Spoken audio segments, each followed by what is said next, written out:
그리고 앙상블 귀한 찬양 감사합니다. 늘 헌신하는 이대일 찬양단에게도 치하의 말씀을 드립니다. 오늘은 우리 교회 창립 112주년 기념주일입니다.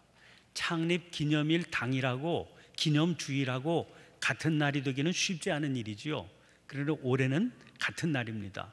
그래서 의미가 더 각별하게 느껴집니다. 지난 7월 기획위원회에서 올해의 교회 창립일을 조금 더 의미 있게 보냈으면 좋겠다, 그런 의견들이 있었습니다. 그런 의견들을 모아서 오늘부터 추수감사주일이 있는 11월까지 몇 가지 행사들을 계획하게 됐습니다. 12월 첫 주일부터 추수감사주일인 11월 셋째 주일까지 3주간 동안을 감사가 만드는 기적의 한 달, 이런 주제 아래 진행할 행사입니다. 11월 첫째 주일은 11월 3일이거든요. 오늘부터 그날까지 헤아려 보면 꼭 70일이 됩니다. 그래서 그 70일 동안을 온 교회가 감사를 고백하는 70일로 보내자 하는 게 기본적인 취지입니다. 이 70일 동안 우리 창천의 온 성도들께서 자기가 혹은 자기 가정이 우리 창천교회로 인해서 감사할 내용이 뭐냐 하는 것을 정리해보는 그런 기회로 삼아보시기를 바랍니다. 우리 교회에서 신앙생활을 한다는 것이 자기의 삶에 무슨 의미를 지녔는지, 또 무슨 변화를 경험하셨는지, 무슨 힘을 얻으셨는지, 또는 가정에 일어난 변화는 어떤 것인지, 혹은 의미는 어떤 것인지 하는 것들을 기도하면서 한번 정리해 보시자는 겁니다. 첫 주일인 11월 3일에는 감사는 감사를 낳고, 이런 소주제 아래 본당 로비에 마련된 포토존에 사전에 신청한 가족들을 위한 가족 사진 촬영이 있습니다. 신청서를 작성하시게 될 텐데 그 신청서 안에 바로 그런 창천교회가 자기에게 혹은 자기의 가정에 무슨 의미를 지녔는가를 쓰시게 될 겁니다. 그러면 써서 내신 그 내용을 담아서 사진을 찍어드리게 될 겁니다. 두고두고 기념할 만한 이 사진을 찍으시게 될 텐데 가급적이면 모든 가정의 가족분들이 빠짐없이 참석하시도록 그렇게 계획을 세워두시면 좋겠습니다. 아울러서 이날은 우리 교회에서 자기가 경험한 감사의 내용이나 기억을 담은 사진, 시, 수필, 간증, 그림 같은 것들을 공모하고 전시해서 성도들이 우리 교회에서 경험한 행복한 기억들을 온 교회가 함께 공유하는 그런 자리를 마련하게 될 것입니다. 이런 게 부담스러우시면 간단하게 사행시로도 참여하실 수 있도록 도와드릴 겁니다. 두 번째 주일인 11월 11일의 소주제는 함께하면 감사 2배입니다. 이날은 여러 가지 사정으로 인해서 우리 교회를 떠나 지금은 우리와 함께하지 못하는 분들을 초청하는 홈커밍 데이입니다. 성도님들은 사전에 교회에서 준비해서 나누어 드리는 초청장으로 이 자리에 초대하고 싶은 분들을 모셔서 함께 자리할 수 있습니다. 마지막 세 번째 주일인 11월 18일은 추수감사주일이지요. 그날의 소주제는 감사가 만드는 기적입니다. 이 주제 아래 이날은 우리 교회에 등록된 모든 교인들이 빠짐없이 출석해서 함께 감사의 예배를 드리는 주일로 삼기로 했습니다. 이날의 의미와 취지를 홍보하고 강조해서 어떤 사정이 있더라도 이날만은 꼭 주일 예배에 함께 참석하도록 힘을 다해 서로 독려해 주시고 준비해 주시기를 바랍니다. 이렇게 지난날에 대한 감사와 함께 교회적으로는 지금 아주 중요한 프로젝트를 조용히 시작했습니다. 그것이 오늘 광고 시간에 알려드린 나의 신앙 스토리와 창천의 비전 서면 인터뷰입니다. 우리 교회가 새롭게 만든 조직 가운데 교회 비전 수립 연구위원회라는 위원회가 있습니다. 이 위원회는 우리 교회의 바람직한 미래상을 구체적으로 그려보자, 이런 취지로 조직된 모임입니다. 그동안 위원들이 여러 차례 오랜 시간 토론을 거듭해 왔습니다. 그래서 그 토론을 통해서 내린 결론은 우리 교회의 미래상이라고 하는 것은 어떤 개인이나 그룹이 혹은 특정한 연령층에 의해서 그려져서는 안 된다는 것입니다. 온 교회 공동체, 그러니까 저 유치부 어린이들로부터 시작해서 장년부 어르신들까지 교회의 모든 구성원들이 주님의 말씀을 통해 훈련하며 함께 토론해서 만들어낸 비전이 우리 교회의 진정한 미래상이 될 수 있다는 겁니다. 그래서 이 프로젝트 작성에는 담임 목사도 혹은 장로님들도 관여하지 않습니다. 우리 교회의 미래를 책임질 젊은 세대들 가운데 이런 프로젝트 이끌 만한 전문가 그룹으로 구성해서 그들이 주도하도록 했습니다. 서면 인터뷰는 그 첫 걸음이 될 것입니다. 기대를 가지고 지켜보시면서 적극적으로 참여해 주시기를 바랍니다. 여러 해 동안 걸릴 이 작업을 통해서 온 교회가 모두 참여해서 만들어낸 우리 교회의 비전을 붙들게 되고, 그래서 미래를 향해서 도약할 수 있는 새로운 계기가 마련될 수 있도록 이 일을 위해 기도해 주시고 협력해 주시기를 바랍니다. 자, 우리들이 그토록 마음을 모으게 되는 이 모든 일의 중심에 뭐가 있을까요? 교회입니다. 그것은 믿음의 삶을 사는 우리들에게 교회가 그만큼 중요하다, 그런 의미입니다. 믿음의 삶을 제대로 살려고 하면 할수록 교회는 더 중요해집니다. 이것은 많은 분들의 생생한 체험입니다. 평안할 때 이 사실 제대로 깨닫지 못할 수 있습니다. 그러나 교회가 어려움 가운데 있게 되면 모든 일들이 어려워지는 경험을 합니다. 사업을 해도 또 직장 생활에도 의욕이 나지를 않습니다. 가족끼리도 예민해져서 화목을 잃어버리기가 쉽습니다. 물론 교회가 어떻게 되든 덤덤한 분들 있지요. 그것은 그만큼 그의 삶에서 믿음이 중심을 차지하고 있지 않기 때문입니다. 믿음의 바른 길을 가려고 하면 할수록 교회가 중요해질 수밖에 없습니다. 따라서 믿음과 교회, 우리는 이 상관관계를 주목해 봐야 됩니다. 그러면 우리가 믿음의 삶이라고 하는 그 삶은 어떤 삶입니까? 사도행전을 보면 초대교회 성도들은 그 삶을 도라고 불렀습니다.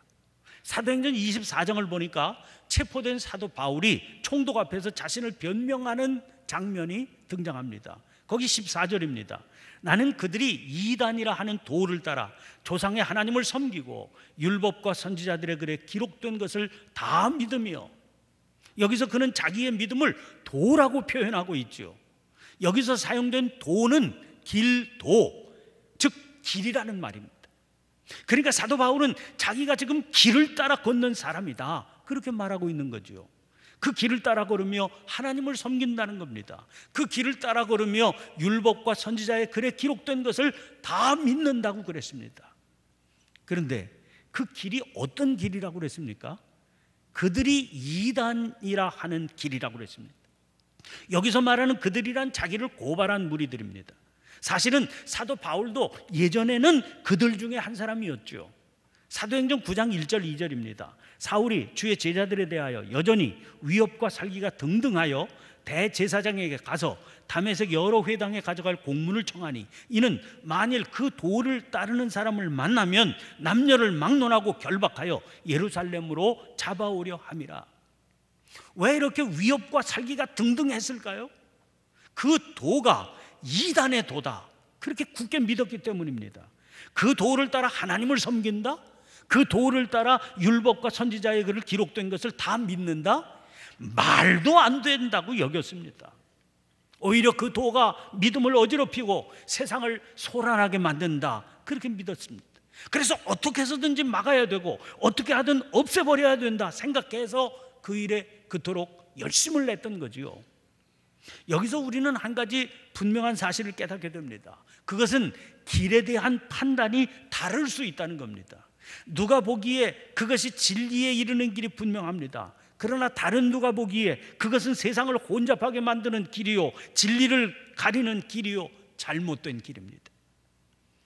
여기서 우리는 주님의 말씀을 떠올리게 됩니다. 주님께서는 아주 분명히 당신이 길이다, 그렇게 말씀하십니다. 요한복음 14장 6절입니다. 예수께서 이르시되 내가 곧 길이요 진리요 생명이니 나로 말미암지 않고는 아버지께로 올 자가 없느니라. 여기 예수님께서 말씀하신 순서도 눈여겨볼 필요가 있습니다. 제일 먼저 길을 말씀하시죠. 그리고 진리, 그 뒤에 이어지는 것이 생명입니다. 주님은 생명이십니다. 그런데 그 생명 누리기 위해서는 진리를 붙들어야 되지요. 그 진리를 붙들기 위해서는 바른 길을 따라 걷는 게 우선입니다. 그래서 길을 먼저 말씀하신 겁니다. 많은 사람들이 이 길을 이단이라고 그랬습니다. 그러니까 이 길을 따라 걸으면 결코 진리에 이를 수 없다고 합니다. 당연히 생명도 얻을 수 없겠지요. 주님께서도 많은 사람들이 그렇게 생각할 거다 알고 계셨습니다. 마태복음 7장 13절 14절입니다. 좁은 문으로 들어가라. 멸망으로 인도하는 문은 크고 그 길이 넓어 그리로 들어가는 자가 많고 생명으로 인도하는 문은 좁고 길이 협착하여 찾는 자가 적음이라. 그러니까 세상에 많은 사람들이 그 길로 가겠지만 너희들은 이 길 위에 서야 된다 하신 것이지요. 그러니까 세상에 많은 사람들은 다 그렇다 하더라도 그러면 우리는 어떠냐 하는 겁니다. 자, 오늘 본문 말씀 보세요. 예수님과 제자들이 빌립보 가이사랴 여러 마을로 나가실 때입니다. 마침 길 위에 있을 때입니다. 주님께서 제자들에게 물으셨지요. 사람들이 나를 누구라 하느냐? 제자들이 대답합니다. 세례 요한이라고 더러는 엘리야, 더러는 선지자 중에 하나라 하나이다. 사실 여기까지는요, 본격적인 질문을 던지기 위한 예비적 질문입니다. 사람들이 뭐냐? 그게 중요한 게 아니기 때문이죠. 이 주님께서 본격적인 질문을 던지세요. 너희는 나를 누구라 하느냐? 주님의 이 질문에 베드로가 대답합니다. 주는 그리스도시니이다. 여기 중요한 게 그 뒷부분입니다. 30절 31절입니다. 이에 자기의 일을 아무에게도 말하지 말라 경고하시고 인자가 많은 고난을 받고 장로들과 대제사장들과 서기관들에게 버림받으여 죽임을 당하고 사흘 만에 살아나야 할 것을 비로소 그들에게 가르치시되. 이 부분에서요, 마가복음의 기록하고 마태복음의 기록이 많이 다릅니다. 똑같은 내용이 마태복음에는 16장에 실려 있거든요. 그런데 마가복음에 없는 내용이 마태복음에 추가되어 있습니다. 17절부터 19절 말씀이에요. 예수께서 대답하여 이르시되 바요나 시몬아 내가 복이 있도다. 이를 내게 알게 하니는 혈육이 아니요 하늘에 계신 내 아버지시니라. 또 내가 내게 이르노니 너는 베드로라. 내가 이 반석 위에 내 교회를 세우리니 음부의 권세가 이기지 못하리라. 내가 천국 열쇠를 내게 주리니 내가 땅에서 무엇이든지 매면 하늘에서도 매일 것이요 내가 땅에서 무엇이든지 풀면 하늘에서도 풀리리라 하시고. 그렇게 대답을 잘한 베드로에게 엄청난 칭찬을 하신 거지요. 그런데 마가복음에는 그 부분이 빠져 있습니다. 그리고 그 뒤로 이어지는 내용은 비슷합니다. 당신이 받으실 고난에 대해서 밝히 말씀하시죠. 그러니까 베드로가 항변합니다. 주님께서 그를 심히 책망하시죠. 그리고 하시는 말씀입니다. 오늘 본문 34절 35절입니다. 누구든지 나를 따라오려거든 자기를 부인하고 자기 십자가를 지고 나를 따를 것이니라. 누구든지 자기 목숨을 구원하고자 하면 잃을 것이요 누구든지 나와 복음을 위하여 자기 목숨을 잃으면 구원하리라. 여러분, 이 흐름을 통해서 분명히 드러나는 사실이 있습니다. 베드로가 한 말은 정답입니다. 크게 칭찬받을 만한 정답입니다. 그러나 중요한 것은 말로 한 대답이 아니라는 거예요.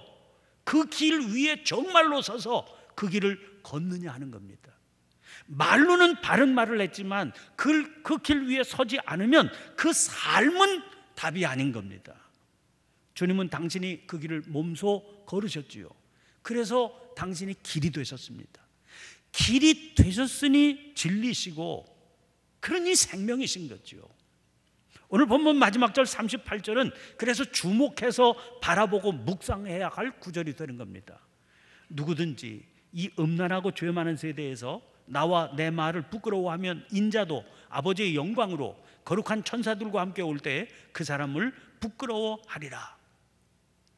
주님은 왜 음란한 세대라는 말씀을 하셨을까요? 땅에 떨어진 성윤리 한탄하신 겁니까? 그렇지 않습니다. 성경에서 음란하다 하는 표현은 성적인 타락보다는 우상 숭배의 죄를 지칭하는 경우가 훨씬 더 많습니다. 그리고 그 우상 숭배라는 게 무슨 우상 앞에 가서 절하거나 다른 종교를 숭상하는 그런 행위라기보다는 두 마음을 품은 자세를 가리킬 때가 대부분이거든요. 그러면 주님은 왜 이 단락에서 이 말씀을 마지막으로 주신 것일까요? 주님은 이 세상의 특징을 음란하고 죄 많은 것으로 규정하십니다. 성적으로 타락해서만이 아닙니다. 입으로는 정답을 말합니다. 진리와 생명을 말합니다. 그러면 그리로 향하는 길에 서야 하는 게 당연하지요. 그래야 거기 도달하지 않겠습니까? 그러나 실제로는 어떻습니까? 불의와 사망을 향한 길을 고집하고 주장하는 겁니다. 그 길을 옹호하는 겁니다. 그래서 음란하다고 하는 겁니다. 그게 이 세대의 죄된 모습이라고 하는 겁니다. 문제는 우리들입니다. 주님을 향해서 우리가 그리스도, 구원의 주님이라고 고백합니다. 그 주님이 당신이 길이라고 하셨거든요. 그러면 당연히 우리는 그 길 위에 서야 되지요. 그 길을 걸어야 되겠지요. 그런데 실상은 어떻습니까? 우리는 주님을, 그리고 주님의 말씀을 부끄러워합니다. 어떻게 그걸 알 수 있습니까?